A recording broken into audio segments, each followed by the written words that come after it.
اگر کسی کی کوئی شے آپ کو دینی ہے تو آج اسے واپس کر دیجئے۔ عام طور پر لین دین کا سلسلہ ہمارے معاشرے میں جاری رہتا ہے، بہت عام سی بات ہے۔ خاص طور پہ جو بزنس کمیونٹی ہے بازار میں، وہ جانتے ہیں کہ ہفتہ 10 دن کا کریڈٹ بہت ہی معمول کی بات ہوتی ہے اور اس کو قرض سمجھا ہی نہیں جاتا۔ پہلی بات تو یہ کہ یہ ایک بہت بڑی غلط فہمی ہے۔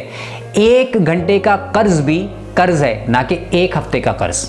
نمبر 2، بہت سے لوگوں کے پاس رقم موجود ہوتی ہے لیکن وہ رقم جس کو ادا کرنی ہے اس کی ادائیگی نہیں کرتے، زیادہ سے زیادہ کوشش کرتے ہیں اس کو اپنے پاس سینت کر رکھیں، اپنے اکاؤنٹ میں رکھیں۔ یہ کنجوسی بھی ہے اور بہت بڑی بد اخلاقی اور خیانت بھی، اور خدا نہ خواستہ اس قرض میں آپ کی موت آ گئی تو اور بھی برا، کیونکہ مقروض کی تو نماز جنازہ بھی حضور صلی اللہ علیہ وسلم نے ادا نہیں کی۔ اس لیے آپ کے پاس جو بھی کسی کی چیز موجود ہے اور آپ دے سکتے ہیں فوری طور پر، چاہے وہ پیسے کی شکل میں ہے یا کسی شے کی شکل میں، آپ اس کو فوراً واپس کیجیے۔